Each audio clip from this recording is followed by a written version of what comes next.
Hey guys, tonight we slip into the soft golden glow of the 18th century Paris, a city that, once the sun dipped behind the rooftops, transformed into a world powered almost entirely by candlelight and gossip.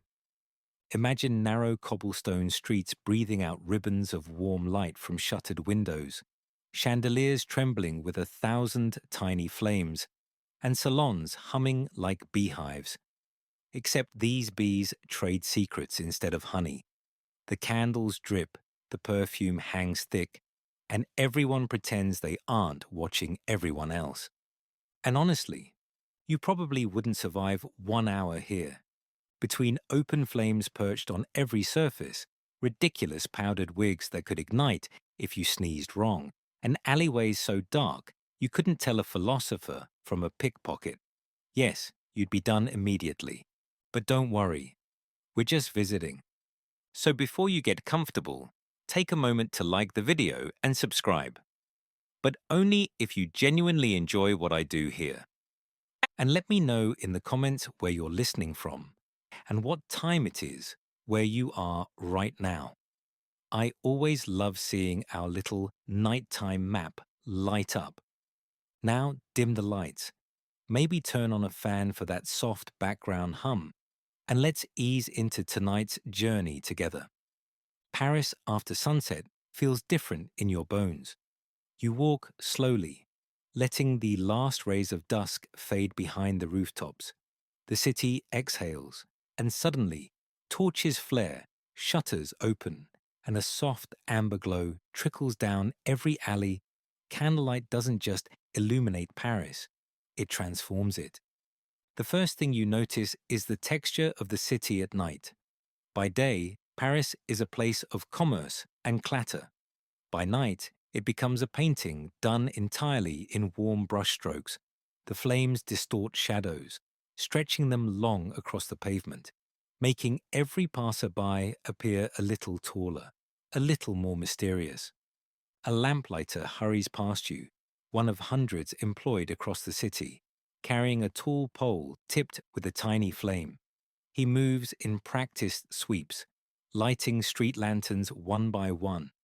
Better than tripping over drunks in the dark, he mutters without stopping. His voice has that resigned tone only municipal workers across all of history understand. A mainstream historical fact slips into the glow. Before gaslight, Paris used thousands of tallow and oil lamps mounted on tall iron posts.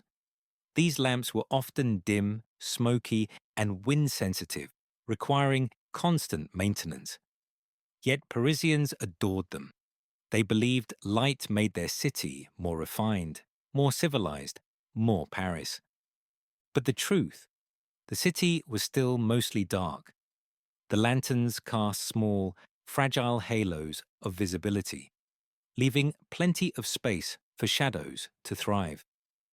You turn onto a narrow street where the windows are already ablaze with candlelight. Not from danger, though, admittedly, it does look dangerous, but from ritual. Every home, from baker to banker, lights up at twilight. Wax is expensive, so poorer families ration their flame carefully. One candle for work, one for prayer, and one for special occasions. Wealthier homes, meanwhile, turn their evenings into theatrical displays. A single noble salon might burn through hundreds of candles in one night. That's not metaphor, that's documented. One famous hostess spent so much on beeswax that her accountants begged her to host fewer parties.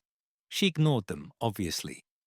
Up ahead, you pass a pair of powdered aristocrats whispering in a doorway, their wigs shimmering like frosted confections under the candlelight. Their conversation is hushed but animated. Phrases like, "Did you hear?" and "You must swear never to repeat this," floating through the air like perfume. And here comes our quirky historical tidbit. In the 1700s, gossip wasn't just a hobby, it was practically a civic duty. News often spread faster through whispered salons than through official pamphlets or newspapers. Some aristocrats boasted they could predict political shifts, based on the gossip density of the previous night. Historians still argue whether Paris ran on Enlightenment ideas or just really well-crafted rumours. As you wander toward the Seine, the night thickens. The river reflects every flicker of light in trembling ribbons. You hear laughter drifting from a barge, musicians tuning violins, the pluck of a lute, the clink of glasses. Everything feels wrapped in the softness of flame. No harsh light, no sharp edges, just warmth. You pause on a small bridge, watching the lamplighters finish their circuit. One slips, curses under his breath, nearly dropping his torch into the river. He catches himself and looks around to see if anyone noticed. You pretend you didn't. Above you, the windows of a tall townhouse flare with brilliance. An obvious salon. The silhouettes of guests glide past. A woman with a towering hairstyle, a philosopher gesturing dramatically, a servant carrying a tray of sparkling glasses. The chandelier inside throws spinning circles of light across the walls, and you can almost hear the conversation. Philosophy mingling with flirting, politics cloaked in poetry, ideas disguised as gossip because outright criticism of the monarchy is unwise, to put it gently. Then the wind shifts, blowing out 2 street lanterns behind you. The sudden darkness is shocking, total. A cat brushes your leg. Someone yelps in the distance. This is the other side of candlelit Paris, the immediate vulnerability when light disappears. Darkness in the 1700s wasn't romantic. It was absolute. Without street lamps, the city's night becomes thick as velvet. You hear footsteps approaching before you see their shape. You tense instinctively. Lucien, your lamplighter friend, returns, poles in hand. Wind again, he mutters. Paris cannot decide if she wants to glow or sulk. He relights the lamps with a grumble and trudges on, leaving you in a renewed bubble of warm gold. You continue walking until you reach a bakery. The door is open. The smell of fresh dough wafts into the night. Inside, the baker works by the glow of a single beeswax candle, shaping loaves that will feed the city at dawn. He nods once, acknowledging your presence, then goes back to folding dough with the quiet pride of a man who keeps the world turning, while everyone else sleeps. Up the hill, musicians play beneath a balcony. The notes shimmer in the candlelit haze like sparks. Someone above laughs softly. Paris at night isn't quiet. It's alive in a different register.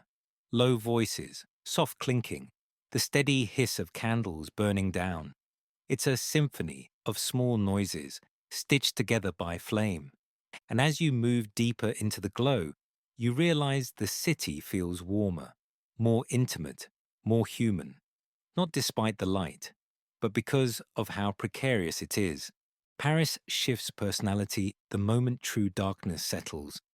You feel it in the air around you, that subtle tightening of shadows between buildings, the way cobblestones seem to hush themselves, as if readying for secrets. Candlelight doesn't defeat the night here, it negotiates with it, and the result is a city woven from equal parts glow and gloom. You step away from the warmth of the busy boulevard and slip into one of the narrower lanes. Immediately, the light changes. The facades tilt inward, leaning like gossiping neighbors sharing a scandal. The candles in windows flicker faintly, leaving long ribbons of gold that stretch across the strolling figures below. It's quieter here, yet somehow more alive. Paris after sunset becomes a living organism. Its heartbeat, the sound of suspended footsteps, distant carriage wheels, and the occasional rustle in a nearby alley that makes you turn your head just a little faster than you'd like to admit.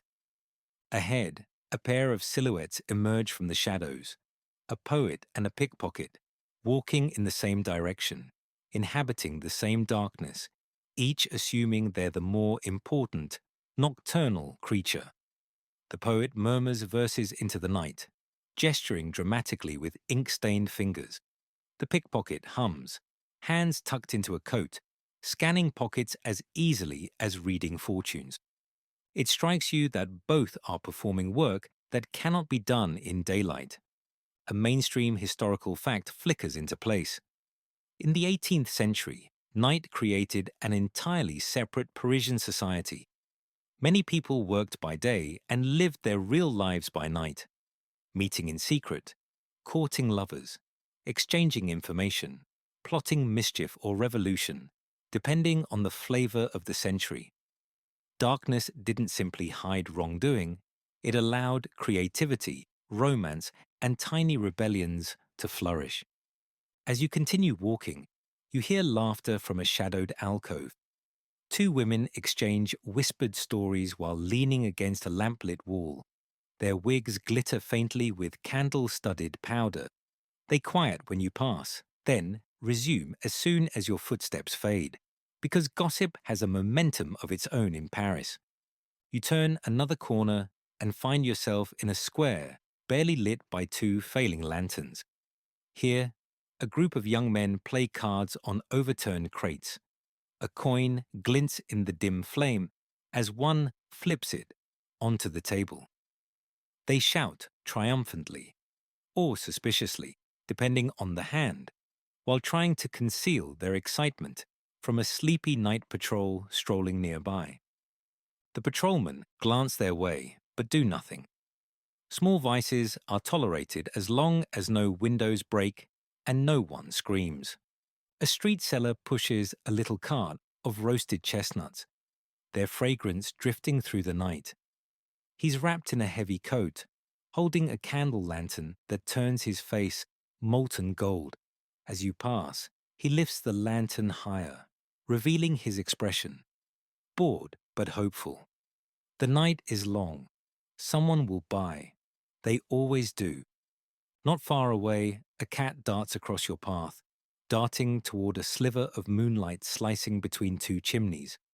For a moment, its gleaming eyes make you wonder whether shadows here have thoughts of their own. And then you hear it. Footsteps, purposeful, yet soft, approaching from behind. You turn to see a cloaked figure walking briskly but elegantly. A courier. The ribbons of wax-sealed letters tied to his belt confirm it. He nods politely as he passes. Another person whose work depends on secrecy, on being invisible in half-light. Letters carried at midnight were rarely friendly, often coded, often politically dangerous, always expensive. The courier disappears into a doorway lit with a single beeswax candle. The glow spills into the street like melted gold. You can hear voices rising inside, a conversation half whispered, half gasped. You don't linger. Eavesdropping in the wrong doorway during this century is a hobby with short life expectancy. Nearby, a coach rattles to a halt.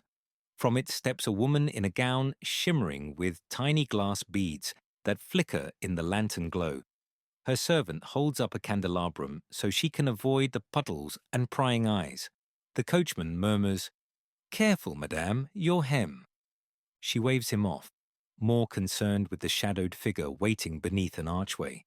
They greet each other in the only way two people can when they shouldn't be meeting, too quickly, too intensely. Then they slip into the dark, leaving behind the faint perfume of violets and trouble. Here's a quirky historical tidbit. Parisians in the 1700s often timed their forbidden meetings for the darkest hours, depending entirely on street lanterns and moon phases to decide whether a gamble was worth taking. Historians still argue whether Parisian romance or Parisian espionage benefited more from poor lighting. Honestly, it might be a tie. A breeze rushes through the square and extinguishes one of the lanterns. Instantly, the atmosphere changes. The card players stiffen. A dog growls. Conversations hush. You feel your heart quicken. One lamp, one breath of wind. That's all it takes for an entire neighborhood to slip into the kind of darkness where the edges of things dissolve. A lamplighter appears minutes later, muttering to himself, reigniting the flame with the tenderness of a man patching a tear in the sky. When the lamp flickers back to life, relief washes through the square like warm soup. You can't help smiling. In a modern city, one light going out is nothing. But here, it changes everything. You follow the lamplighter down a cobbled lane that slopes toward the Seine. He hums as he works, his shadow dancing along stone walls like a second lamplighter following in step. When you reach the river's edge, Paris opens its heart to you. Bridges glowing like strings of pearls, barges lit from within, and buildings rising in soft silhouette against a sky streaked with smoke-blue clouds. It's beautiful, it's dangerous, it's alive. And in this moment, with the water shimmering like spilled gold leaf and whispers floating from both riverbanks, you understand what truly powers Paris tonight. Darkness that invites mischief and light that invites confession. The night has only begun. You follow the river for a while until the scent of melted wax and frying tallow pulls you into a bustling little side street.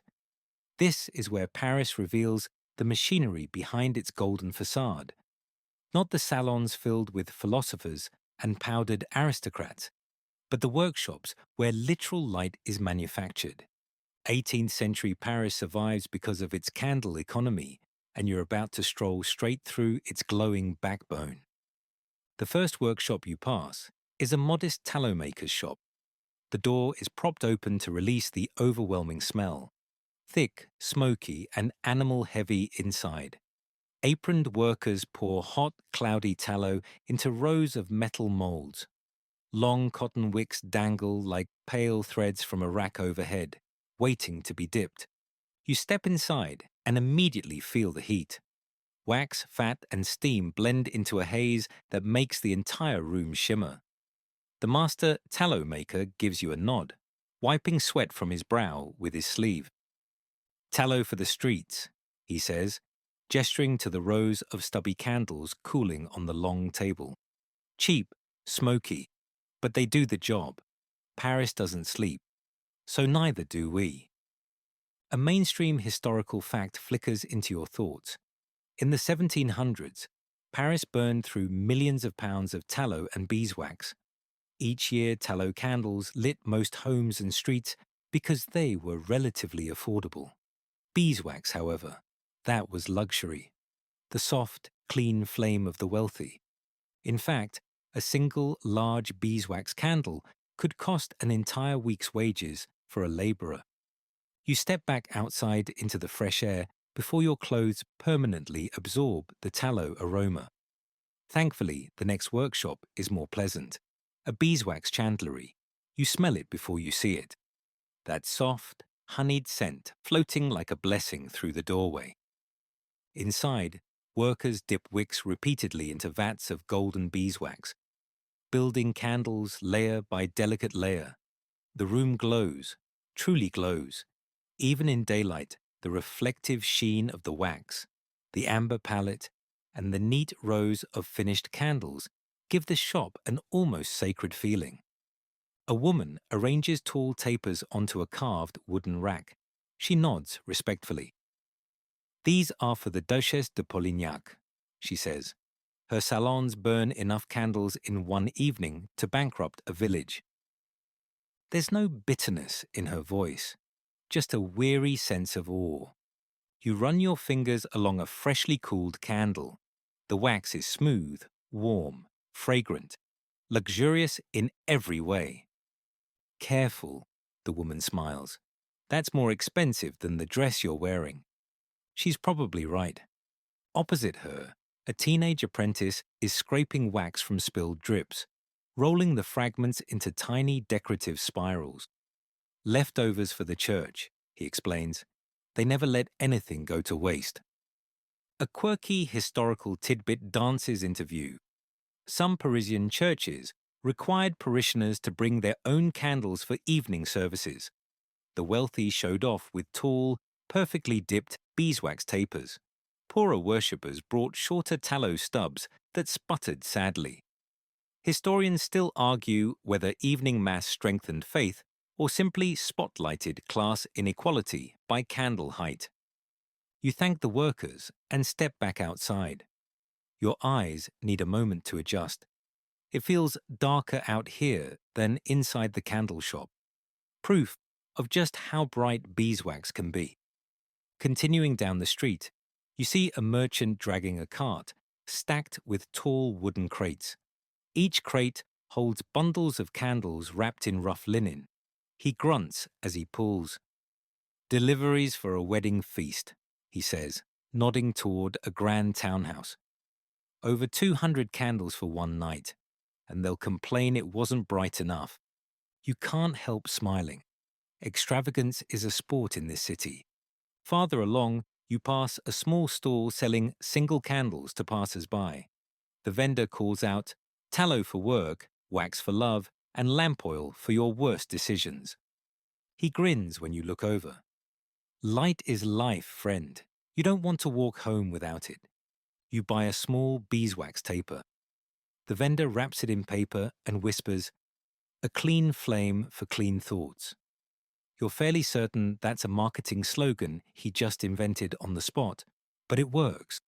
You slip the candle into your pocket as you walk on. Ahead, you reach a courtyard where a family sits outdoors, surrounded by a cluster of tiny candles that flicker like fireflies. They're dipping their own, thriftier than buying them, though the smoke rising from their tallow pot proves this method comes with sensory sacrifices. The youngest child concentrates hard as she lowers a wick into the pot. The father steadies her elbow. "Slowly," he says, "let the wax coat it evenly. We can't afford to redo them." You watch quietly, moved by the tenderness of the moment. Light isn't just luxury or necessity here. It's labor. It's hope. It's a way to stretch the night for one more hour of reading, sewing, laughing, or simply existing. A gentle breeze sweeps through the courtyard, bending the candle flames. The father shields them with his hand, instinct born from years of lost progress. "Paris lives by flame," he says without looking up, "and the flame must be protected." The truth of that sinks into you as you leave the courtyard. The flickering lights of Paris aren't just pretty, they're fragile. They can be snuffed out by wind, squandered by extravagance, stolen by darkness, or hoarded by the wealthy. Light has become currency, and everyone is budgeting. As you return to the street, you see a servant carrying an enormous candelabrum toward a nearby salon. The candles are already lit, trembling like a constellation in his nervous hands. A single misstep, and he'd be bald for life. He gives you a forced smile. "They say candlelight makes everyone look beautiful," he whispers. "Let's hope I survive long enough to test the theory." You watch him disappear into the building, brushing past powdered ladies and smug philosophers preparing for a night of elegant banter. Their world is one of brilliance and shadows, and you're beginning to understand that Paris is brightest where its darkness is deepest. And tonight, you're just getting started. You continue down the bustling street until the smell of perfume hits you. Soft rosewater, jasmine pomade, and the unmistakable powdery sweetness of finely milled rice flour drifting out of a grand townhouse. The evening's first carriages are lining up outside, wheels crunching over cobblestones, footmen leaping down to open doors. This house, you can tell at a glance, is preparing for a soiree. One of those glittering social rituals where candlelight is fashion, gossip is currency, and survival depends largely on not catching your wig on fire. You climb the steps, and even from outside, you can feel the heat radiating through the walls. Inside, hundreds, truly hundreds of candles blaze from every surface. Tall beeswax tapers in gilded sconces, elaborate candelabra with curving arms, and chandeliers that drip flame like upside-down forests of light. The air is warm, fragrant, and, if we're being honest, a bit alarming. Someone coughs lightly. Someone else fans themselves.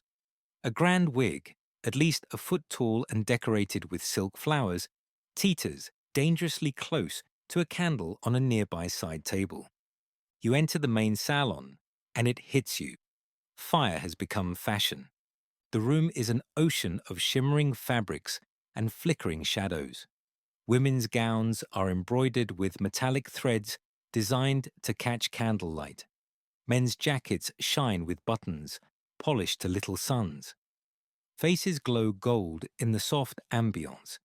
Imperfections blur away, and everyone looks slightly more beautiful and slightly more suspicious than they did an hour ago.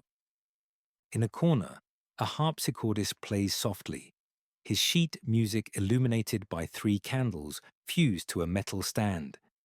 The wax drips dangerously close to the strings, and he keeps glancing at it, as if mentally calculating how much damage a sudden collapse would cause.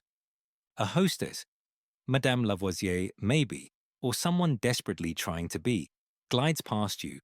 Her dress rustles with expensive fabric, and the ostrich feathers in her wig sway dramatically as she turns her head.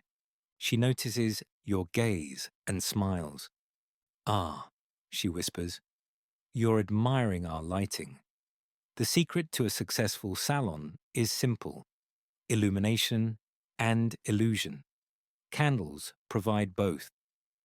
Nearby, a group of guests stand in a tight circle, faces nearly touching, the glow making their expressions more theatrical than life requires. Their fans flutter like wings as they exchange the warm gossip of the moment. Who's falling in love? Who's falling out of it? Who argued with whom? Who might secretly be publishing scandalous pamphlets under a pseudonym? Gossip here isn't idle talk. It's fuel, oil for the fragile flame, the social engine of Paris. Here's a mainstream historical fact that floats effortlessly into the scene. 18th century salons were the beating heart of intellectual life in Paris.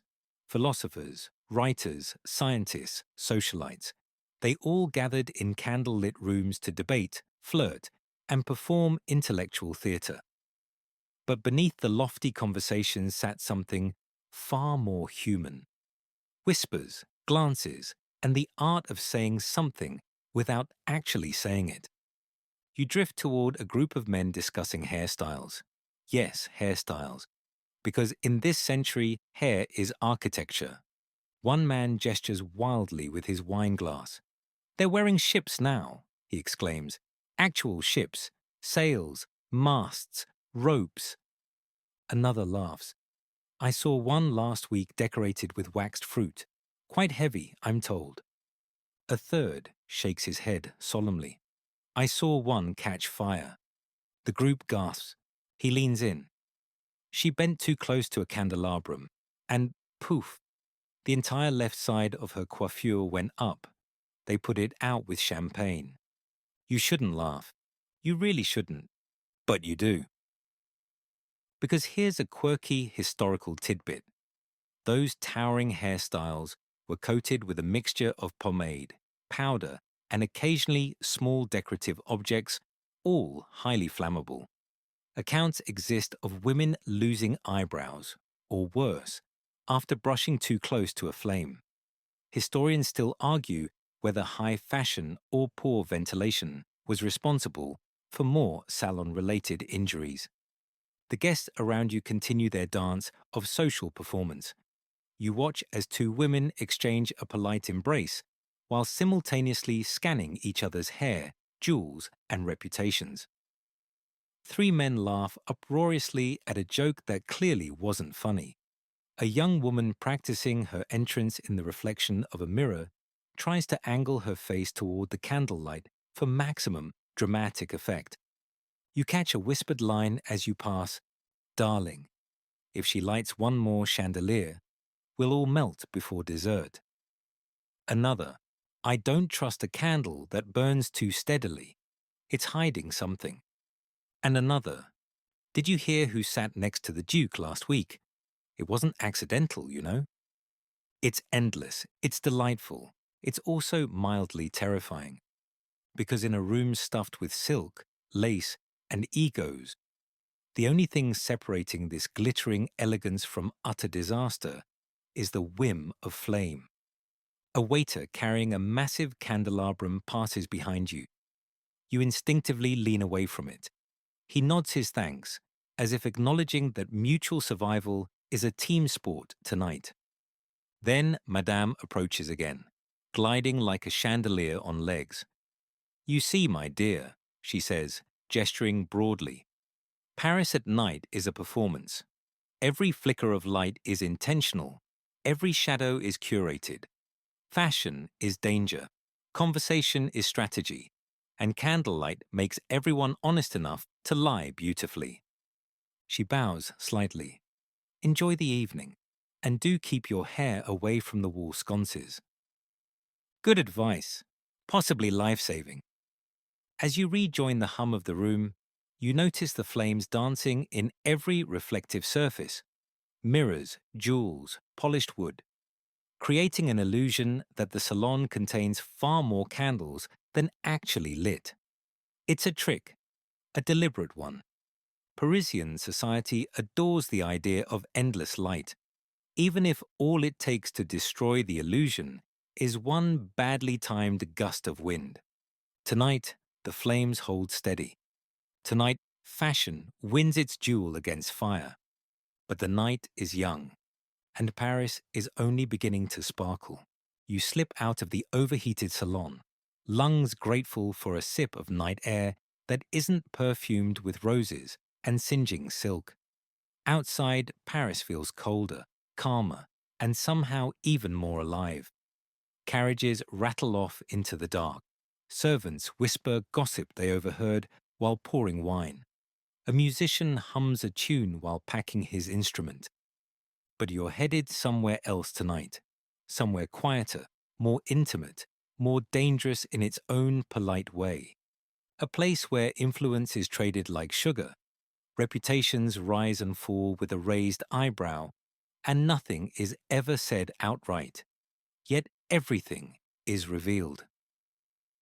You're going to the Salon Whisper Network, the true nervous system of 18th century Paris. The building you approach is tall but modest, with just 2 candles burning in the windows, an intentional contrast to the flamboyant blaze of the earlier soirée. These smaller gatherings are where ideas breathe, where secrets stretch their legs, where power slips off its powdered shoes and lounges comfortably among sharp minds. Inside, the lighting is soft, not extravagant. Beeswax tapers glow from simple sconces, their flames steady and confident. They don't flicker wildly like the candelabra in the larger salons. They burn like they're listening. You're greeted by a woman known across Paris for her sharp tongue and sharper wit, Madame de Clermont. Fictional in this telling, but patterned from the very real, very formidable salonière who shaped political thought through conversation rather than force. She ushers you into a long room filled with sofas, cushions, and quietly dangerous people. Philosophers disguised as flirts, mathematicians disguised as introverts, politicians disguised as charming idiots. Sit wherever you like, she whispers, but remember, no one sits next to someone they trust. It's an excellent introduction to the room. The conversation here is different. No shrieking laughter, no ostentatious showmanship. Instead, ideas circulate like perfume, subtle, potent, lingering long after their source disappears. A mainstream historical fact glows softly in the room. Parisian salons were crucial to Enlightenment thought, nurturing minds like Voltaire, Diderot, Montesquieu, and Rousseau, when he wasn't too busy arguing with everyone. These gatherings offered a rare chance for women to wield intellectual and social power. They curated discussions, moderated debates, and often influenced political opinion more effectively than formal institutions. The salonière wasn't merely a hostess, she was a conductor, a choreographer of conversation, a quiet storm disguised as a candle flame. Tonight's topic seems to be a mixture of philosophy and scandal, an 18th century cocktail Paris can never resist. On one sofa, a young nobleman leans forward urgently. I'm telling you, the idea that humans are born free but everywhere in chains. It's brilliant, but hopelessly naive. A woman opposite him raises an eyebrow. So is your handwriting, but we don't make a fuss about that either. The group chuckles softly. In another corner, an older philosopher whispers, I have heard, only heard, mind you, that the police intend to confiscate certain pamphlets circulating near the Palais Royal. A mathematician asks, which pamphlets? The philosopher shrugs. The ones that encourage people to think. There's polite laughter, the kind that doesn't reveal who agrees. Because here's the quirky historical tidbit. Much of pre-revolutionary France's political dissent didn't come from public speeches. It came from salons, where coded critiques of monarchy, taxation, censorship, and social inequality were slipped into clever metaphors about fashion, perfume, or literature. If someone said, the king's new hunting coat seems a bit tight, they might actually mean, the monarchy's grip on power is weakening. If they whispered, her lace is too thin for such a public event, they might mean, she's about to cause a scandal that will embarrass an entire faction. And if they murmured, did you hear what the astronomer said about Jupiter's moons? They almost certainly meant, a minister is about to be replaced. The entire salon is fluent in this language. It's gossip and rebellion, disguised as elegance. You sit near a small group passing around a folio with sketches illuminated by candlelight. At first glance, they appear to be fashionable caricatures. But the captions, one reads, Madame X, whose opinions shine brighter than her jewels. Another, the Minister of Finance, seen here attempting to dance while balancing the country's debt. A third, a very important man who has mistaken applause for intelligence. You look up. Isn't this dangerous to circulate? A woman sipping tea shrugs. Everything worth saying is dangerous. Across the room, Madame de Clermont claps her hands gently. Just once. The room hushes. She announces a new guest has arrived, a young writer with ink-stained fingers, clutching a notebook like a lifeline. He bows awkwardly. I've brought an idea, he says softly, but I'm not sure if it's any good. Madame de Clermont smiles warmly. Then it is already better than most. The room leans in. He begins speaking, halting at first, then more confidently. His idea isn't radical, not yet, but it contains a spark, enough to earn murmured approval. You watch the candlelight shift on the walls as he speaks, the wax slowly melting downward like time itself, taking notes. The conversation grows deeper, livelier, gentler. Arguments unfold like fans. Laughter hides sharp truths. Eyes glint in gold pools of light. Historians still argue whether these salons truly shaped revolution or merely reflected it. But sitting here, listening to the buzz of minds at work, you sense a hum beneath the civility, a vibration of something growing. Not rebellion, not yet, but curiosity sharpened by candlelight. And curiosity in Paris spreads faster than fire. As the evening winds down, a small ripple of gossip begins at the far end of the room and travels towards you like a breeze. Someone whispers something about a duke, someone else about a mistress, and someone else, with impeccable timing, winks and says, well, If it's whispered here tonight, it will be shouted in the cafés tomorrow. Gossip isn't just entertainment here. It's the city's postal system, its nervous system, its power grid.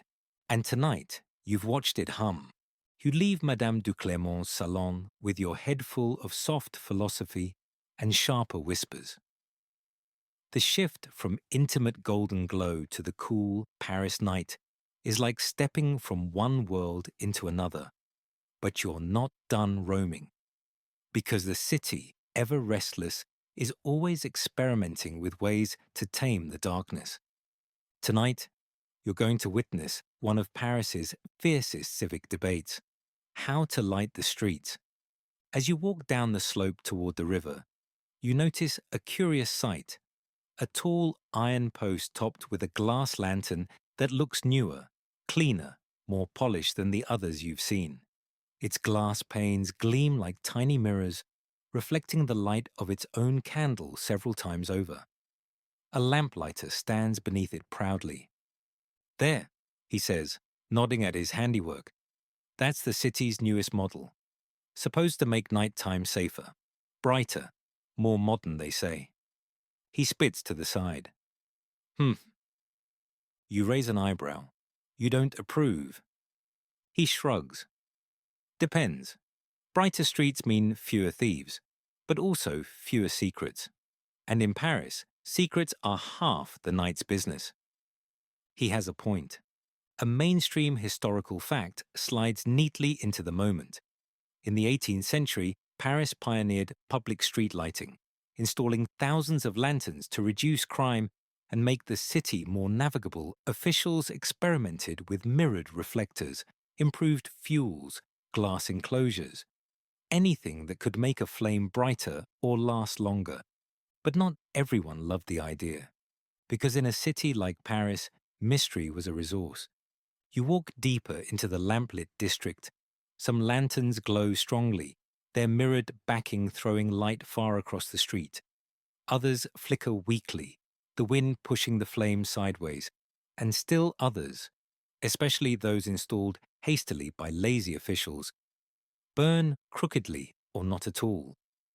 At the end of the street sits a shop with a sign that reads La Maison des Lanternistes, experts in civic illumination. Curiosity wins. You step inside. The shop interior is cluttered with half-built lanterns, polished mirrors, brass fittings, and small pots of oil. A man with soot under his nails looks up from his workbench. "Looking for a street lamp?" he asks, cheerfully.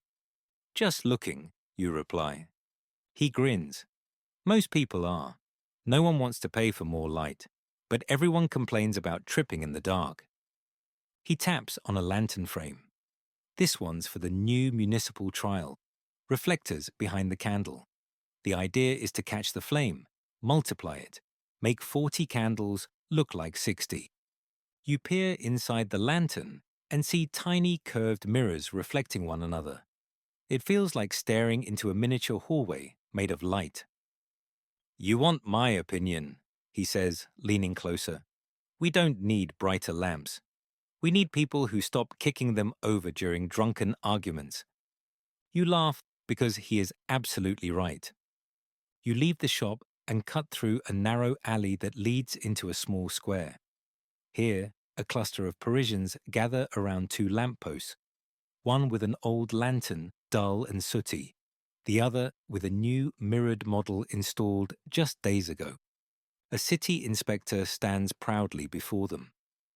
"You see," he declares, "the new lamps will make every street safer. No more muggings, no more stumbling, no more lovers caught sneaking home after curfew." That last line earns a wave of groans. A woman shouts, "We don't need safety, we need privacy." Someone else adds, "Too much light ruins the mood." And a third mutters, "I'd rather risk crime than let my neighbors see me returning from the wine cellar." You smile because this is classic Paris. The city is given a marvel, and within seconds they worry about its ability to expose their hobbies. A quirky historical tidbit glows gently here. When Paris first expanded street lighting, many residents complained it ruined the romantic darkness of courtship and the secrecy of nighttime wanderings. Some even smashed lanterns in protest, claiming the new lights were anti-social. Historians still argue whether these protests were sincere or simply excuses for mischief. The inspector tries again. This new system will make Paris the envy of Europe, a city of light. A man shouts back, Paris is already the city of light, the light of gossip. Are you trying to blind us? The crowd murmurs in agreement. In the background, two lovers duck behind a fountain, clearly unhappy with the new visibility levels. You keep walking, amused. Farther down, you come across a strange scene. A young artist sketching one of the lamps. His notebook glows faintly, illuminated by the lantern above. Studying the reflections, he tells you. I love how the flame multiplies. One candle, many images, like truth in a Parisian rumor. He's not wrong. Rumor thrives in this city the way flame thrives on air, and new lighting won't stop either.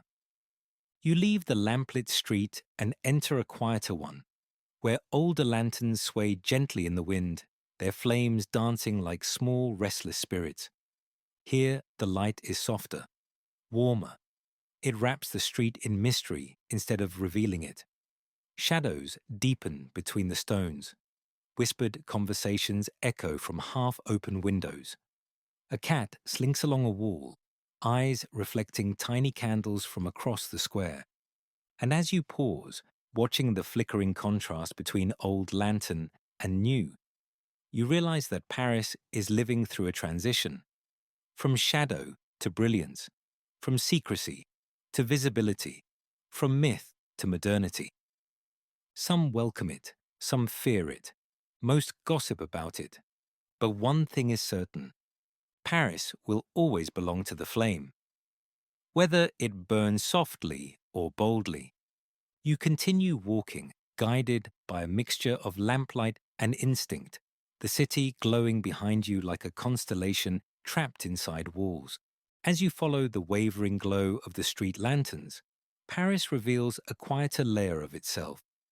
Not the glittering salons or the lamplit boulevards, but the world of people who live and work by the night, whose lives are tied to candle flame and darkness as intimately as bakers are tied to bread. This is the hour when the city's nocturnal professions wake up. And tonight, you're going to meet them all. The first figure you encounter is a night watchman, leaning heavily on his halberd, shoulders wrapped in a thick wool cloak. His lantern swings at his side, casting a small circle of golden light at his feet. Bonsoir, he mutters, eyeing you with suspicion only half hidden by boredom. If you've no business out, I advise going home. Cats and thieves roam freely at this hour. You smile politely, which he interprets as foolishness. Suit yourself, he sighs, shuffling off with the slow determination of someone who knows he cannot stop crime, but can definitely shout about it. A mainstream historical fact tucks itself gently into your thoughts. 18th century Paris relied heavily on night watchmen to keep order. Men armed with lanterns, rattled, and loud voices rather than skill or courage. Their effectiveness varied, generously speaking. But they were iconic figures of the nighttime city, patrolling with the solemn dignity of someone whose job mostly involved yelling, "Who goes there?" at alley cats. You leave him behind and continue toward a bridge where two hackney cab drivers sit slumped on their boxes, reins loose in their hands, waiting for last-minute fares. Their horses snort clouds of steam, hooves tapping impatiently on the cobblestones. One driver lifts a candle lantern hanging from his seat and peers at you through its flickering glow.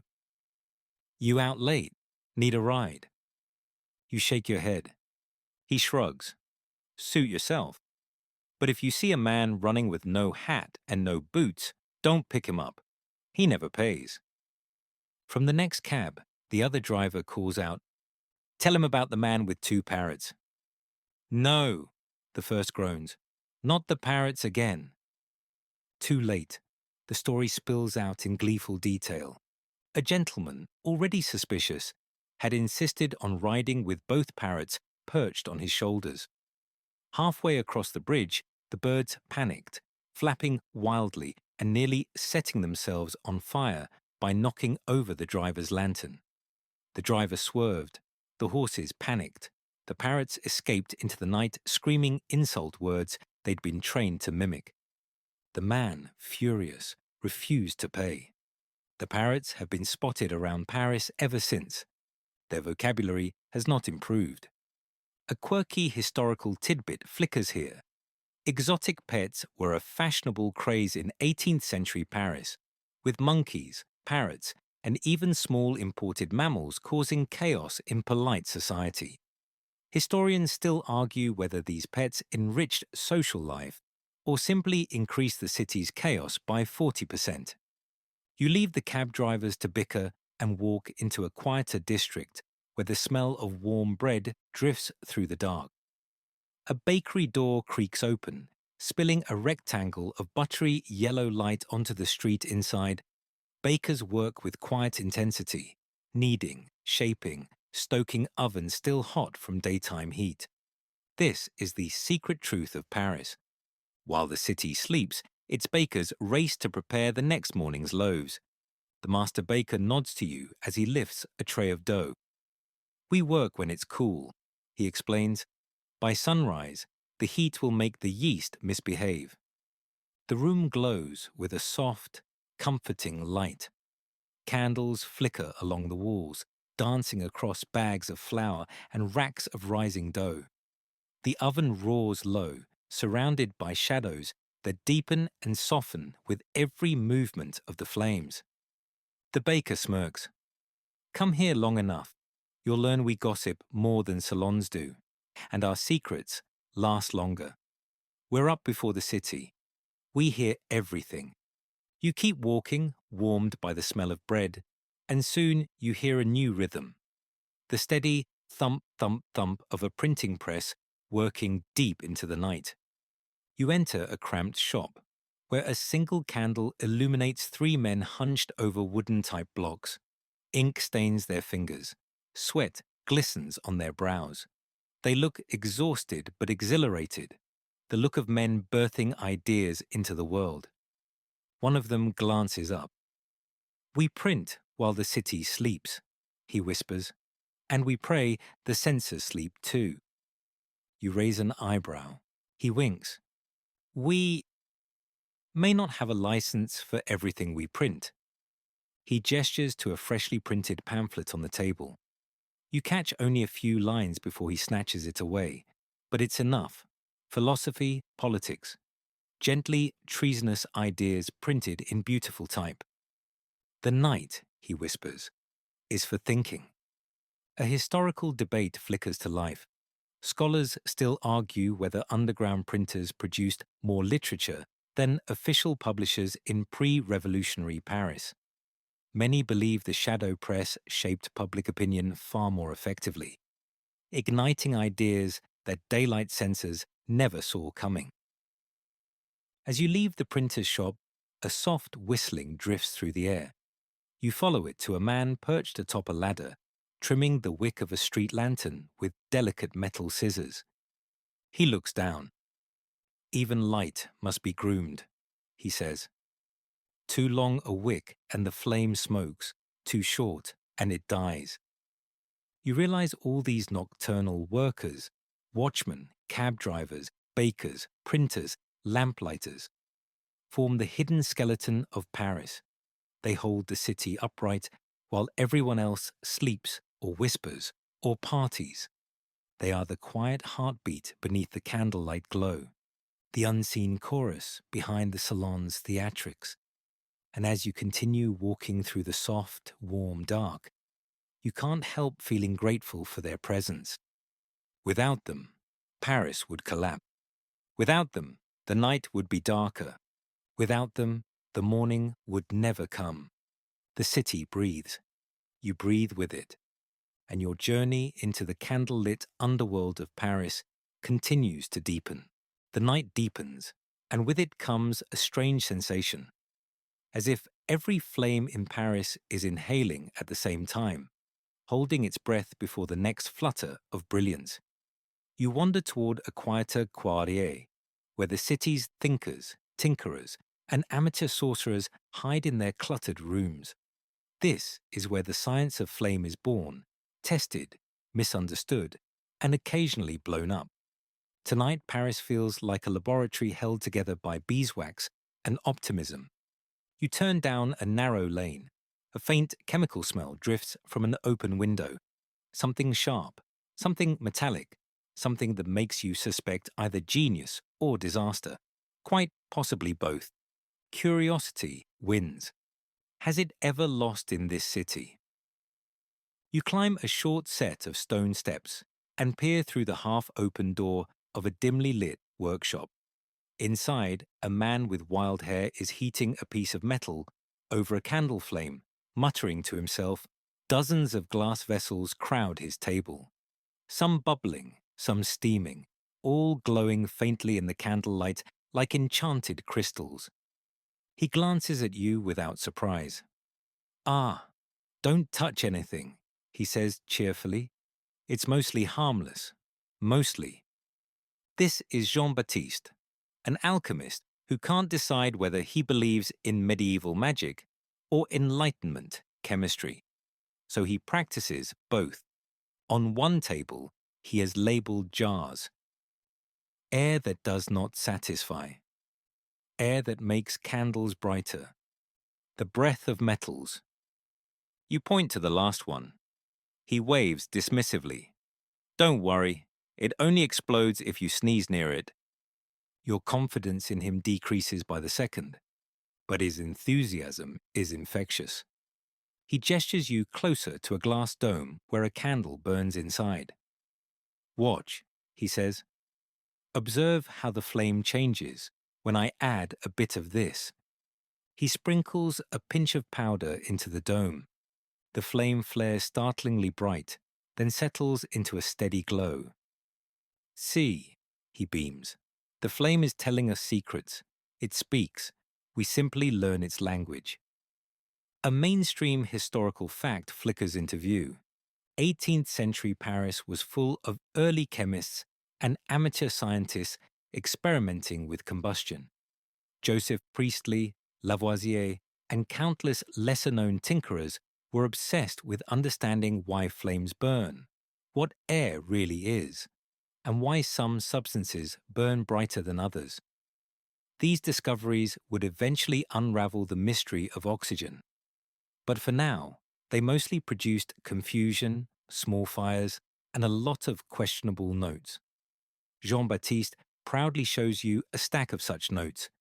Diagrams of flames, sketches of candles burning under glass, lists of airs collected in pig bladders, don't ask, and formulas that appear more poetic than scientific. "My goal," he whispers dramatically, "is to create the perfect flame, one that never flickers, one that never dies." He leans in. Imagine the envy of the salons. Before you can respond, the candle on his bench sputters violently, as if offended by the ambition. Jean-Baptiste jumps back, then laughs as though nearly setting himself on fire is part of the fun. "Ah, yes," he murmurs. "Progress." You step outside before the workshop decides to combust from pride alone. Further down the street, you find a different kind of scientist. A man sits by the riverbank with a magnifying glass, staring intently at the flame of a lantern. He nods approvingly when he sees you. "Studying the flicker," he explains. "The flame dances differently depending on the wind. I believe it can predict the weather." You're about to ask how when he interrupts himself. "Rain," he says with certainty. "There isn't a cloud in the sky." You thank him and continue walking. privately predicting he is wrong. He isn't, but you don't know that yet. You pass a tiny print shop where a young apprentice performs a peculiar experiment. He places different colored ribbons near a candle flame to see how the heat discolors them. For fashion, he explains, ladies must know which dyes melt before a dinner party. This is, honestly, some of the most practical science you've seen all night. You continue onward to another workshop, this one belonging to a respectable pharmacist who has repurposed candle heat for mixing tinctures. Bottles line his shelves like mysterious soldiers. Amber, green, blue. He stirs a pot of liquid over a candle lighter than air. Candles provide gentler heat than fires, he explains without looking up. Essential for medicines. Too much flame, and healing becomes poison. He lowers his voice conspiratorially. Last month, I burned 3 days' worth of ingredients because I sneezed and knocked over a candlestick. Never tell anyone. You assure him your lips are sealed, which in Paris, ironically, makes you more suspicious. A quirky historical tidbit hums faintly here. Early chemists believed flame was almost alive, a creature fed by air, weakened by impurities, strengthened by certain powders. Their misunderstandings led to some of the era's most important discoveries, and some of its most amusing failures. Historians still argue which was more plentiful. As you leave the pharmacist's shop, you hear a loud exclamation from across the street. A young engineer has attached polished mirrors to a lantern in a strange new configuration. He lifts the lantern triumphantly, aiming it toward a dark alley. The mirrors catch the flame, reflecting and multiplying it in shimmering arcs. The alley brightens dramatically. A woman gasps. A child claps. A cat, unaccustomed to this level of attention, flees in outrage. The engineer beams, basking more in applause than in science. Behold, he proclaims, the future of illumination. You can't help noticing that the lantern's mirrored back is blinding half the onlookers. But that's progress for you. As you step into the next street, you realize Paris is full of these flickering little laboratories. Tiny sanctuaries where flame is studied, coaxed, argued with, and occasionally weaponized. Science here doesn't feel formal. It feels intimate, handmade, human. And every breakthrough, every puff of smoke or flash of brilliance is illuminated by candlelight. The city's greatest ideas are still born in fragile flames. And tonight, you've walked right through their nursery. As the night grows denser and the candles on windowsills burn lower, Paris reveals yet another face, one more daring, more nervous, and far more dramatic than the salons or workshops. If earlier hours belonged to philosophers and bakers, this hour belongs to criminals, duelists, jealous lovers, runaway nobles, and anyone whose plans require secrecy that only flickering flame can provide. Tonight, you're stepping into the world of candlelit crime, a realm where a single guttering wick can expose a secret or save a life. You begin your descent into this darker Paris on a narrow, uneven street near the Ile de la Cité. The houses lean so close that their rooftops practically whisper to each other. Only 2 lanterns hang here, one steady, one barely clinging to life.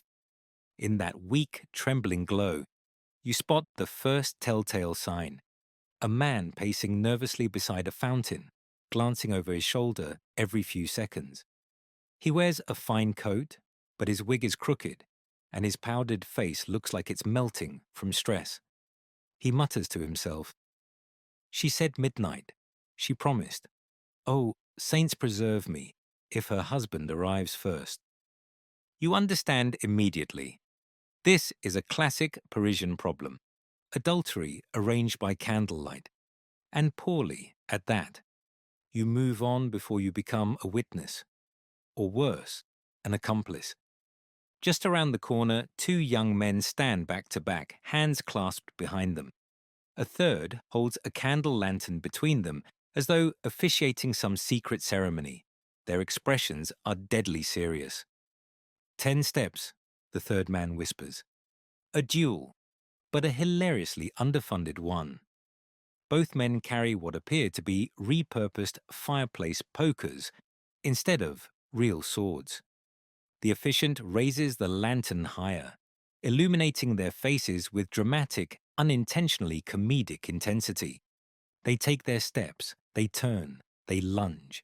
Metal clinks against metal. No one is hurt. They trip over their own feet. The lantern nearly falls. The officiant shouts, "Be careful! My mother will kill me if I break this lamp." A mainstream historical fact paints this scene with accuracy. Duels in 18th century Paris were illegal, but extremely common, often held at night to evade watchmen. Many were fought with genuine weapons, but many others were impulsive, absurd, or influenced by too much wine and too little planning. You watch the duelists wheeze and complain that the street is too slippery, then call a truce because neither wants to ruin his coat. Truly, Parisian honor lives on a delicate balance between pride and laundry bills. You slip away as they vow revenge in the morning, after breakfast. Further down the street, you hear a different kind of noise. Fast footsteps, then silence. Your instincts sharpen. Another set of footsteps scrambles in the opposite direction. Someone darts past you, a thief clutching a purse.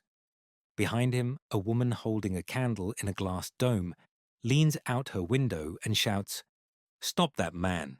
He stole my earrings." The thief rounds a corner and vanishes into a maze of shadows.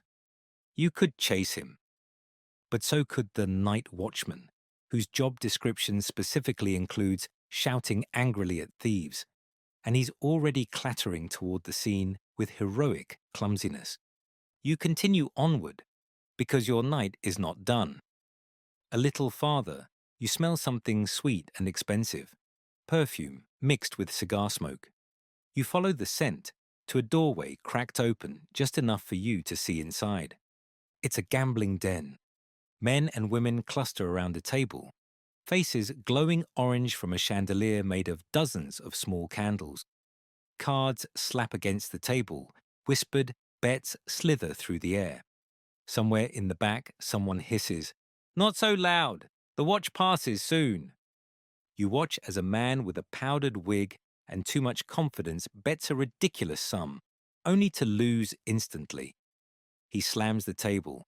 The chandelier wobbles dangerously, wax drips onto the cards. Everyone panics for one glorious second as the flames sway, but disaster is avoided, for now. Here's your quirky historical tidbit.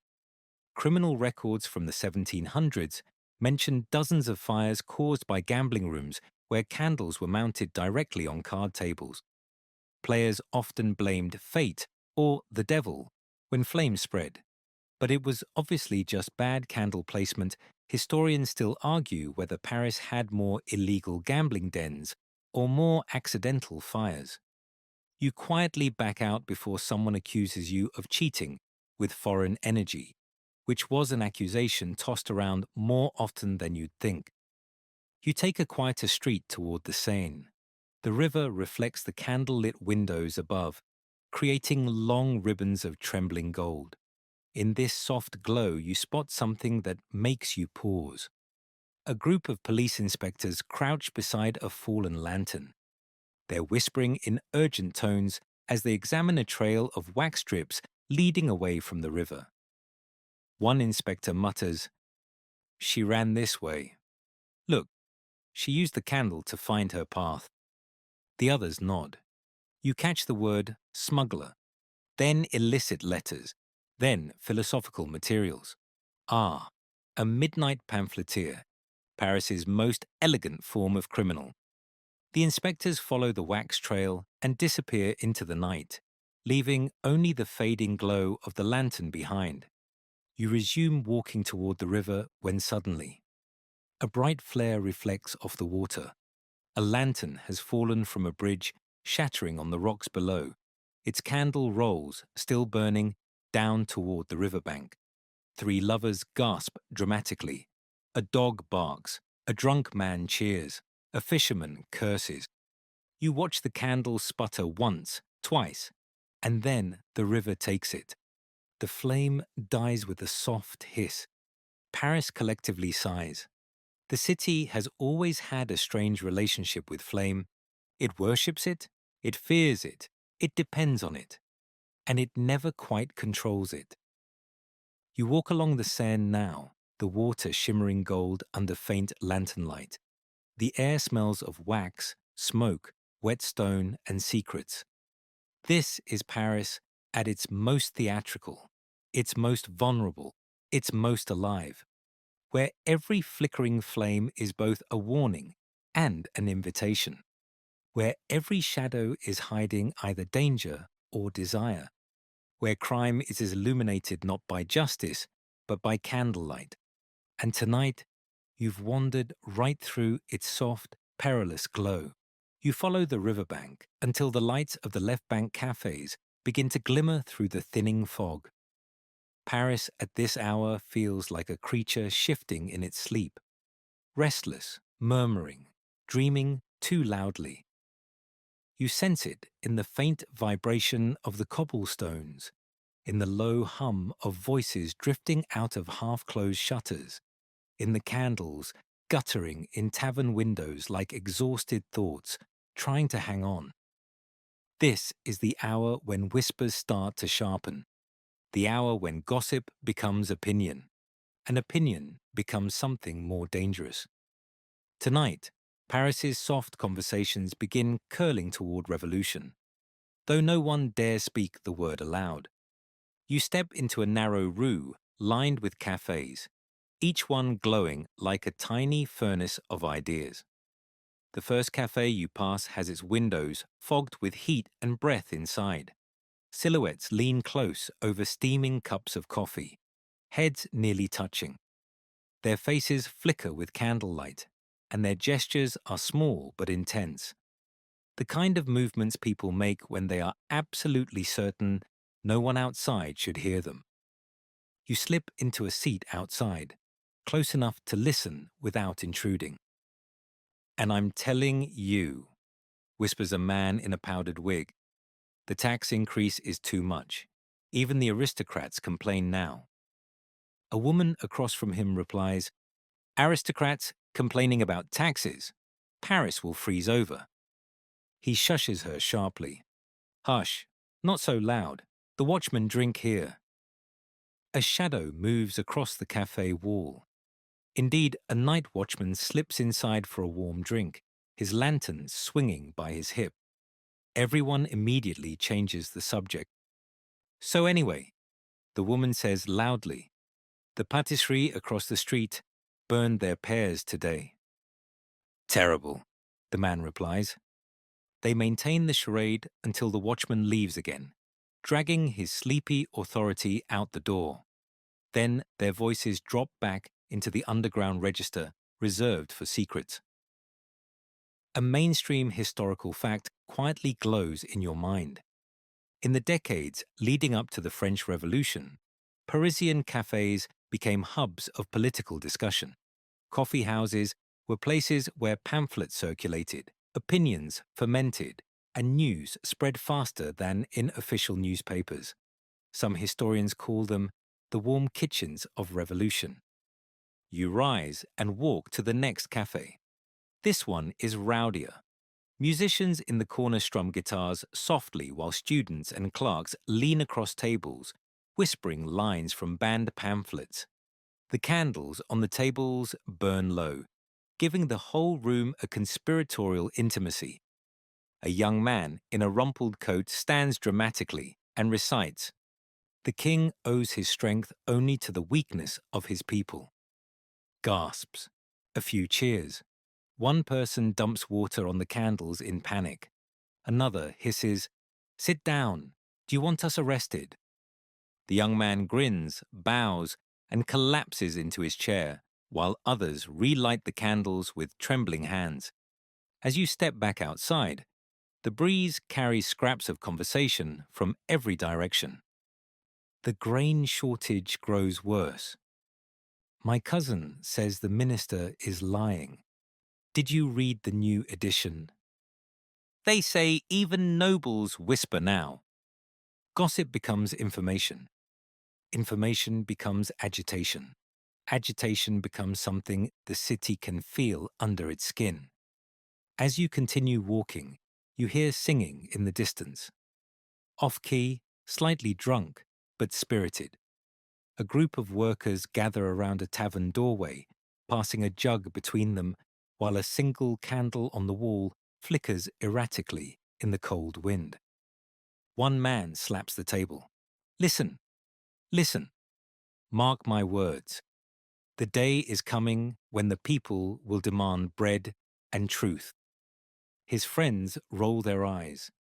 Yes, yes, someone says, and the sun will rise out of the river. They laugh, but the candle flame shivers, as though reacting to something real beneath the joke. You walk deeper into a neighborhood where the houses lean low over the street, their shutters half closed. From within, you hear the scratch of quills copying pamphlets, illegal ones, by candlelight, of course. Through one cracked door, you glimpse a group of scribes working furiously over sheets of rough paper. The room is thick with smoke and conviction. A man wipes his brow and mutters, "We must get these out by morning. The people have a right to know." A woman seals a stack with hot wax. "And a right to wake up," she adds, "before the lies do." At another table, a printer examines a page, frowning. "This metaphor is too obvious," he says. "They'll arrest us for sure." "Good," another replies. "Then they'll prove the metaphor correct." A sense of scholarly debate rises. Historians still argue about how influential these underground pamphlets truly were, whether they were sparks of revolution or simply reflections of a fire already smouldering. But one thing is certain. They spread through the city like candlelight on dry parchment. You leave them to their work and walk toward the river, where the night air feels sharper, more awake. The moon dips low, casting a ghostly shimmer across the Seine. A noblewoman stands alone by the rail, clutching her cloak tightly. You hear her whisper to herself, "Change is coming. Even the air knows it." Her candle lantern glows beside her like a tiny sun warding off the darkness. Behind you, the cafés buzz louder. Ahead of you, the river murmurs. Above you, the moon trembles. Paris is breathing faster now, flame by flame, whisper by whisper. As you walk along the water, you realize the city is on the verge of something.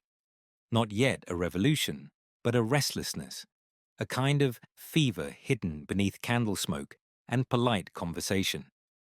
Tonight, you've heard the first tremors, the delicate cracking of old certainties, the soft beginnings of a storm, and in the wavering candlelight, everything feels possible, even change. You leave the left bank behind and follow the stretch of road that leads toward Versailles. The air growing sharper, colder, and strangely quieter.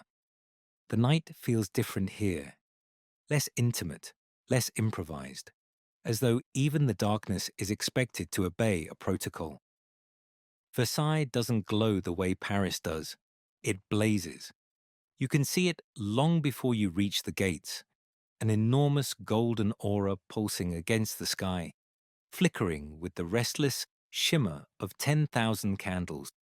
The palace looks like a mirror turned inside out, swallowing darkness and spitting it back in gilded beams. Approaching the entrance is like stepping toward a sunrise made of beeswax.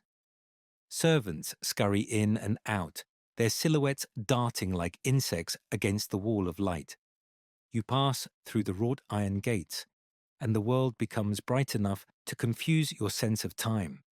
Midnight, dawn, Versailles makes no distinction. Inside, the famous Hall of Mirrors stretches before you, a corridor so radiant it feels unreal. Chandeliers drip from the ceiling like frozen waterfalls of flame. Every surface reflects, mirrors multiplying candles into infinity, polished marble bouncing light across the floor, gold leaf shimmering like liquid fire. You take a few slow steps. Your reflection appears in 100 ways, elongated, foreshortened, split into shimmering fragments.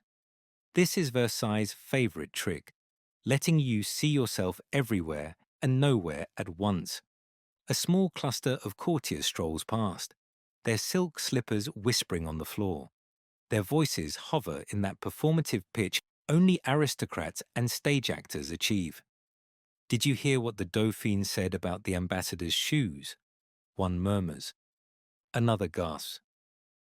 Which ambassador? Oh, the most important one, naturally. They float away in a cloud of perfume and powdered smugness. A mainstream historical fact glows beside them. Versailles consumed candles at a scale Paris could barely imagine. During royal celebrations, the palace burned through tens of thousands. In a single evening, entire wings were illuminated purely to impress foreign diplomats or flatter influential guests. Some rooms had so many flames burning that servants stood ready with wet cloths to douse wigs if they ignited, which they did, regularly. You wander deeper into the palace. The light becomes almost hypnotic. In one salon, ladies gather beneath a ceiling mural, while musicians play softly in the background. Their fans flutter rhythmically as they lean toward one another, with smiling mouths and suspicious eyes. Her gown is too modern, one whispers. She wore it last week, another whispers back. Oh, then it's indecent, declares a third. This is high-level gossip, polished, strategic, sharpened by candlelight. Here, a misplaced phrase can end a career faster than a royal decree. In a corner, a cluster of men debates politics with exaggerated nonchalance. I have it on good authority the king favors new taxes, one says. Another lowers his voice. Careful. Mirrors have ears. They all pretend to laugh. They're not laughing. Versailles is a palace of surfaces, reflective, shimmering, deceptive. What you see is never quite the truth. A servant passes carrying a giant candelabrum almost as tall as he is. His hands shake, causing the flames to wobble dangerously. You instinctively step aside. He whispers as he passes, "This is my 8th run tonight." His exhaustion radiates in waves. His determination does too. And then you see her, the Queen, moving through a doorway with an entourage trailing behind like decorative ribbons. Her gown sparkles in the firelight. Her diamonds seem to glow from within people bow automatically as she glides past. But you notice something the others don't. Her lantern bearer struggles to keep up, holding a massive silver lamp that casts the Queen in a glorious halo. Without him, she'd fade into ordinary shadow. Nothing at Versailles glows on its own. It's all carefully managed light. You continue walking until you reach a smaller, quieter room. A salon lit by fewer candles, their flames trembling softly instead of roaring with confidence. Here, the atmosphere feels more relaxed. Courtiers loosen their postures. Musicians rest their hands. The air smells less like pomp and more like warm beeswax. An elderly nobleman sits by the window, gazing out thoughtfully at the dark courtyard. Do you know, he says as you approach, the palace used to be a hunting lodge, a simple place with simple fires. He sighs. Now we burn forests in a single evening to pretend we are not afraid of the night. He looks at you with eyes that glitter, not with firelight, but with understanding. Power requires brightness, he murmurs. Wisdom does not. A quirky historical tidbit slides in like a quiet footman. During extravagant court events, some rooms in Versailles used mirrored trays filled with water beneath candles to intensify the glow. Visitors described it as walking through starlight, though others said it gave them headaches from the glare. Historians still argue whether the effect was beautiful or unbearable. You thank the nobleman and wander once more into the hall of mirrors. The chandeliers sway gently as you move, scattering light across your path. Everything seems doubled, tripled, multiplied. And in that kaleidoscope of flame, you understand something. Paris burns its candles to see. Versailles burns them to be seen. One is humble light. The other is spectacle. Both are beautiful. Both are foolish. Both are Paris, in their own way. As you step back into the night, the palace still blazes behind you, glowing like the world's largest lantern. Impossible, excessive, magnificent, and already beginning to melt. You leave the blazing brilliance of Versailles behind and follow the long, moonlit road back toward the heart of Paris. By the time the city swallows you once more, the hour is deep, quiet, and heavy. The kind of hour when even gossip naps for a moment. But the candles do not sleep, not yet. This is the time when wax melts low, when wicks drown in their own brilliance, when every flame struggles with the simple question, burn or surrender. Tonight, you're going to wander through the rooms where candles die slowly and learn how Paris manages the melancholy beauty of a flame's final hours. The first window you pass belongs to a seamstress's attic. Through the warped glass, you see a young woman bent over a piece of lace, her eyes half-lidded with exhaustion. One lonely candle burns beside her, barely tall enough to cast more than a puddle of gold across her table. She lifts the lace closer to the flame, squinting, her fingers trembling from fatigue. Each stitch is delicate, beautiful, and almost invisible in this weak light. When the wick flickers, her needle pauses. When it steadies, she exhales. A soft tap, tap, tap from the next room tells you she's not alone. Dozens of seamstresses across the quartier work past midnight to meet the demands of Paris's wealthy. They force these little stubs of candles to last as long as human stubbornness allows. A mainstream historical fact floats to mind. Working-class Parisians often relied on leftover candle stubs purchased cheaply from aristocrats. These half-burned scraps were called chandelles de pauvreté, poverty candles. The wealthy discarded them without a thought. The poor stretched them as far as possible, melting wax from several stubs to form a single usable light. You watch as the seamstress does exactly this. She melts a pool of leftover wax onto a saucer, twists in a new wick made of thread, and lets it harden. Her handmade candle stands crooked, uneven, but it will burn, just long enough to finish her lace. You move on, stepping quietly down a narrower street, where the houses press together like old friends trying to keep warm. Here, the light is dimmer, softer. Inside one home, a family gathers around a dying candle, telling gentle stories to keep their youngest awake long enough to finish mending his shirt. The mother's voice rises and falls like a lullaby. The father rubs his eyes with one hand while stirring a pot with the other. The candle sputters.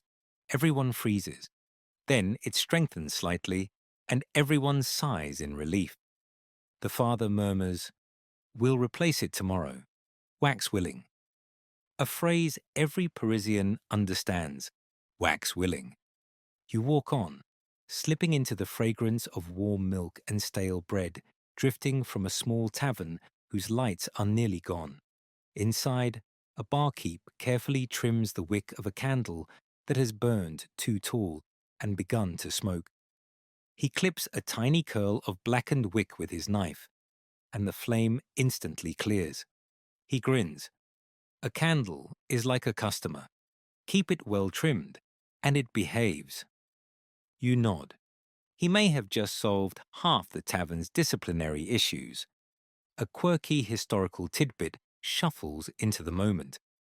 Candlewick trimming was such a big deal in the 18th century that special tools called snuffers were invented solely to manage flames.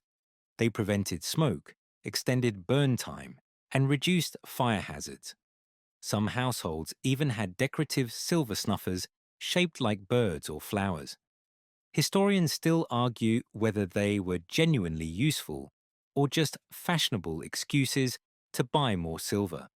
You thank the barkeep and leave him to coax the last hour out of his candles. Farther along, you follow a faint buzzing sound into a tiny workshop. Inside, an elderly candlemaker sits amid trays of cooling wax. His hands are steady despite his age, and he works with the calm assurance of someone who has spent his entire life shaping light. He looks up as you enter. "Ah, you're out late." "You are too," you reply. He chuckles. "Wax waits for no man. Once it's warm, it must be poured." He gestures to a row of candles on a shelf. Short, plain, sturdy. "These are night candles," he says, "meant to burn just long enough for someone to finish a task or say a prayer." He picks up one candle that has burned halfway down. "You can tell a lot by how a candle dies," he murmurs. "See the wick leaning? Means the room had a draft. Wax pooled on one side. Tells me the person was sitting very still, maybe reading." He sets it down. Candles tell stories. They leave evidence. You realize he's right. Every droplet of wax, every little river carved down the side, every lopsided slump, all of it reveals a moment in someone's life, a secret melted in time. You thank the candle maker and return to the street, where the night seems quieter now, softer, like a cat settling into its final nap before dawn. You walk past a church where a single vigil candle burns, bright and steady, refusing to waver. It stands in contrast to the weary flames in nearby homes, sacred light, defying exhaustion. Near the river, another candle dies completely with a gentle hiss, leaving the window it warmed cold and dark. And you realize something. Paris at this hour is not glowing because of its candles. It's glowing because of the people who refuse to let them go out. You stop at the Pont Neuf and watch as the wind yanks playfully at the lanterns. Some flames bow, some fight, some surrender. Historians still argue whether Paris at night was brighter in the 18th century than people imagine, or darker than people admit. The truth lives somewhere between flame and shadow. And tonight, you've walked along both edges. The hour grows heavy. Candles sigh into wax. Shadows lengthen like sleepy arms. The night is exhaling, and Paris is almost ready to rest. The streets grow quieter still as you drift deeper into the belly of Paris. The last taverns dim their lights. The final carriages clatter toward distant stables. Even the gossip, normally the last thing to sleep, begins curling into silence. This is the hour Paris becomes something softer, stranger, and somehow more honest. This is the blue hour before dawn, when the city's candlelit mysteries take their final breaths and the shadows prepare to surrender to morning. You find yourself wandering into a neighborhood of narrow, crooked lanes, places where even locals get lost, and where the only light comes from the occasional window or lantern burning out its last hopes. These streets feel older than the rest of Paris, as though built before the city understood what symmetry was. Here, the candlelight doesn't shine. It lingers. It clings to walls like memory. Through a ground floor window, you glimpse an old man snuffing out his last candle with a tool shaped like tiny silver scissors. His hands move with slow reverence. He lifts the candle, examines the curled wick, and murmurs something you can't hear. Perhaps a prayer, perhaps gratitude for one more night of sight. When he extinguishes the flame, he sits in the darkness for a long moment before rising. The room glows faintly from embers in a small fireplace. Barely light, barely anything, but enough. You continue walking. At the next corner stands a group of 3 night soil workers finishing their shift. Their lanterns are almost invisible now, reduced to dull embers trapped inside smoky glass. The men talk quietly, voices frayed by long labor. "We finish before the sun," one says, wiping his brow. "Otherwise, people remember we exist." They laugh, tired but proud. Their work keeps the city from drowning in its own excesses. No one thanks them. But Paris depends on them more than its salons, its cafés, or even its aristocrats. A mainstream historical fact rises gently. Paris in the 18th century relied on nighttime workers to handle dangerous, unpleasant, or socially invisible tasks. Waste collection, meat transport, river hauling. Many of these jobs were forbidden during daylight hours. Their lanterns were symbols of hard necessity, not elegance. You wish them good night or good morning and continue. The next street is even quieter.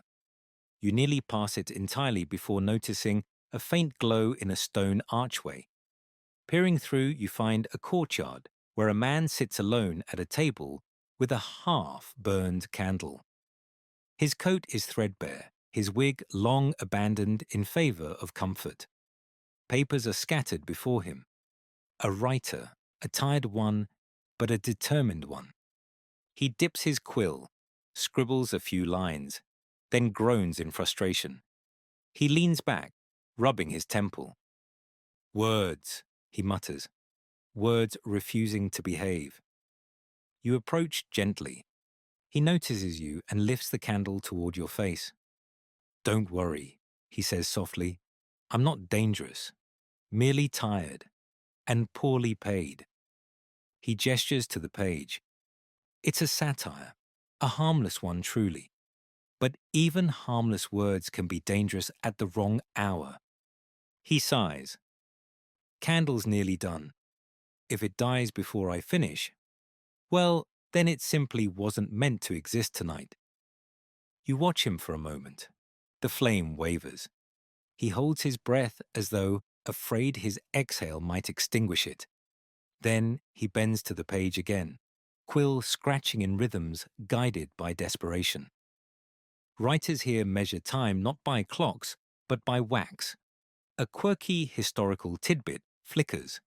Some writers in the 18th century France intentionally used short candles so they wouldn't overwork. Others used long, thick candles to prove their stamina.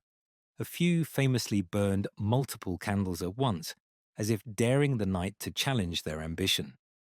Historians still argue which method produced better literature. The writer pauses to stretch his hands. He glances up. "You know," he says, "Paris is more honest at this hour. People pretend less when the light is weak." You leave him to his fragile flame and continue into the deepening stillness. The final stretch of your walk takes you through a long, empty street where shadows pool like ink.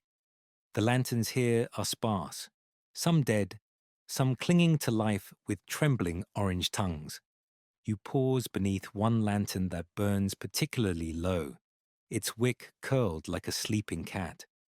The flame dips forward, then backward, as though considering whether it should stay awake. A cat rubs against your leg, startling you. Its eyes flash in the dimness, reflecting the dying lantern. Paris is full of creatures like this, not belonging to anyone, yet claiming the entire city. You reach down to pet it, but it darts away, offended by your mortal slow reflexes. You smile. Even the cats hear gossip. You continue walking. Slowly, the street begins to widen. The sky shifts from black to deep indigo. A faint hint of dawn touches the horizon like a brush dipped in watercolor. The candles notice before you do. Their flames straighten, steady, clear, eager. It's as if they, too, can feel the arrival of morning and want to offer one last bright moment before surrendering.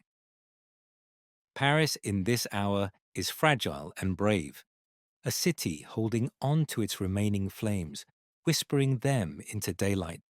You walk on, and the night thins around you. The candles bow slowly, gracefully, as though taking a final curtain call before the sun rises and ends their performance. The horizon lightens almost imperceptibly, a thin grey wash stretching above the rooftops like the first yawn of morning.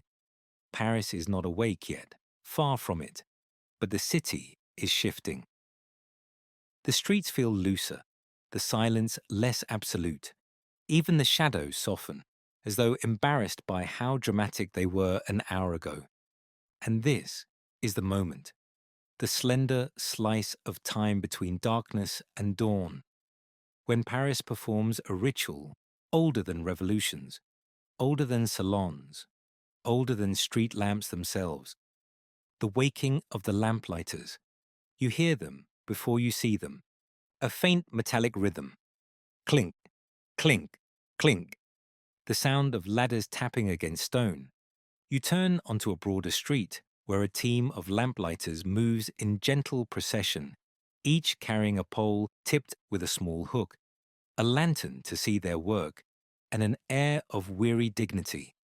Their footsteps are soft, their movements precise, their expressions resigned in that universal, too early for this sort of way. They extinguish the lamps one by one, a quiet, ceremonial undoing of the night. Up the ladder, pinch the wick, down the ladder, move on. You follow them at a respectful distance, watching as pockets of darkness reclaim the streets. The last flickers of candlelight vanish into wisps of smoke, faint and delicate as breath on a mirror. A mainstream historical fact settles gently into the scene. Before gaslight arrived in the 19th century, Paris relied entirely on lamplighters to manage thousands of lanterns every night and morning. Their work was invisible yet essential, a choreography repeated endlessly. Light the city at night, darken it again at dawn. They were part technicians, part guardians, part urban monks devoted to the rhythm of flame. One lamplighter notices you watching and gives a tired half smile. Up since before midnight, he mutters. Candles don't tend themselves. He lifts his pole, extinguishes another lantern, and sighs. Paris sleeps. We do not. You walk with them a bit longer, enjoying the slow, deliberate pace. It feels like witnessing the city inhale after a very long exhale. With each lantern that goes dark, Paris becomes more itself. Less theatrical, less romantic, more real. A baker's boy trots past with a basket of warm loaves, steam rising through the cloth. A milk seller pushes a cart, yawning so hard he nearly drops a bottle. Two washerwomen in shawls exchange greetings, their breaths white in the cool air. The night shift hands the city back to the day shift. You continue following the lamplighters until the street curves into a marketplace. Here, a few early risers have begun arranging stalls, using tiny stubs of candles to see their work. The candles barely awake themselves, flicker, with the stubbornness of creatures refusing to die. A fruit seller waves her hand at you. Careful where you step, darling. The wax spills make the stones slippery. You glance down. Indeed, the ground is dotted with hardened wax droplets, the fossilized footprints of the night. A quirky historical tidbit glimmers quietly. Street lanterns dripped constantly, and by dawn, certain Parisian intersections were so coated in wax that locals joked you could ice skate across them. Historians still argue whether more people slipped on wax or on the city's notoriously chaotic paving stones. The lamplighters vanish into another alley, their work nearly done. You feel the night closing behind you gently, like a curtain being lowered. You walk toward the river, where the sky is shifting from ink to slate. In the dimness, you see a fisherman preparing his nets. He nods at you with the slow grace of someone who has seen too many sunrises to be impressed by another. "Good hour for thinking," he says. You smile, he's right. As you approach the Pont Marie, a single lantern remains lit. You assume the lamplighters missed it, but then you notice a young woman sitting beneath it, huddled in her cloak. She's writing something by the weak flame, her hand moving steadily despite the trembling light. A poet. She pauses, lifts the candle closer to her page, and whispers the line she's just written. "Day steals the truth from night," she murmurs, "but night gives it back the next evening." You stand there quietly, not wanting to interrupt the intimacy of her thought. She looks up briefly, meets your eyes, and smiles in that familiar Parisian way, meaning, yes, it's too early, and yes, I'm going to write anyway. The candle gutters slightly. She gently shields it with her palm. Protection, devotion, defiance. This is what Paris is built on. She extinguishes the flame with a soft puff, gathers her papers, and disappears into the thinning shadows. And the final lantern on the bridge burns alone. It sways slightly, flame trembling, then steadies itself with quiet pride. The last witness of the night, the final echo of candlelit Paris. As you watch, the eastern sky brightens, slowly, tenderly. A pale gold seeps upward, washing the rooftops in a dawning glow that has nothing to do with wax, wicks, or mirrors. Morning is creeping in. The candles know it, the shadows know it, and soon the entire city will know it too. You take one last breath of the cool air before the sun claims it. The night is ending, but Paris is only beginning to wake. The first true light of dawn stretches across the rooftops like a shawl laid gently over the city. It's not bright yet, more of a quiet grey that makes the world look washed with milk. The candles, sensing their replacement has arrived, seem to droop a little lower in their sockets. You walk slowly, letting the chill of early morning wake you just enough to appreciate this in-between hour. Paris is suspended, no longer night, not yet day. A pause, a breath, a held note at the end of a long, flickering song. You wander back into a familiar quartier, following instinct more than memory, and find yourself in a small side street you passed much earlier. It feels different now. A shop sign squeaks faintly in the breeze. A cat cleans itself on a windowsill, unbothered by history. And then you see it. A humble little shop, its wooden shutters half open, its window still glowing with true candlelight. Not the sharp white dawn, not newfangled lamps, just the soft gold of beeswax, spilling into the street like warmth. You step closer. Through the glass, you see rows of candles arranged neatly on shelves. Tall, short, thick, spiraled, twisted. Some are pure smooth ivory, others etched with small patterns. Behind the counter sits an elderly woman, her hair tied back with a simple ribbon, spectacles perched low on her nose.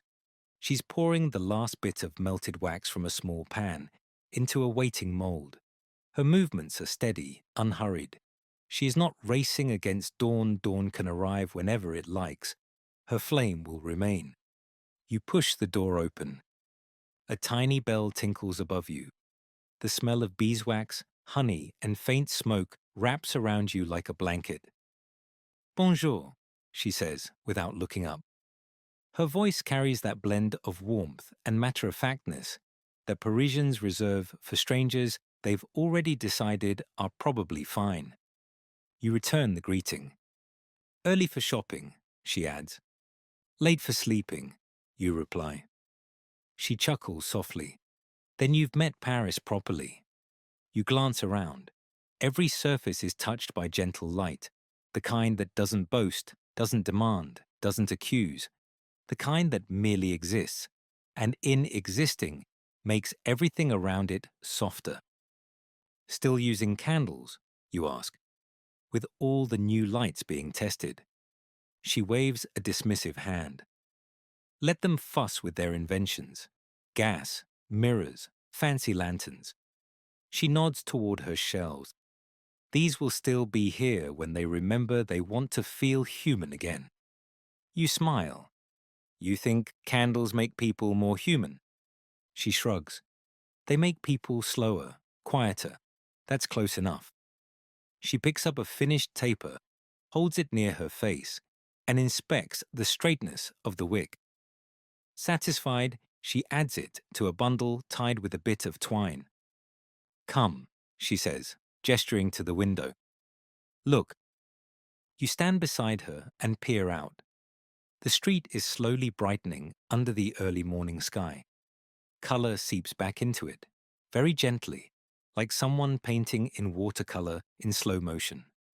But even as daylight strengthens, the glow from her shop window still reads as warmer, more inviting. You see, she murmurs, the sun lights the world. My candles light the room. There's a difference, and you feel it in your bones. A quiet historical truth rests lightly in the air. Even after gaslight and electricity began to transform cities, candles never completely disappeared. They retreated into memory, ritual, intimacy, into the moments that preferred softness over clarity. Historians still argue when the age of candles truly ended, but walking past this shop, you suspect it hasn't. The woman takes a small beeswax candle from a box and sets it on the counter. It's simple, unadorned, about the length of your hand. For you, she says. You protest. She shakes her head. Consider it a souvenir of the night, a receipt for your time. You accept it. The candle is cool and faintly sticky, smelling of honey and something older, sun on flowers maybe.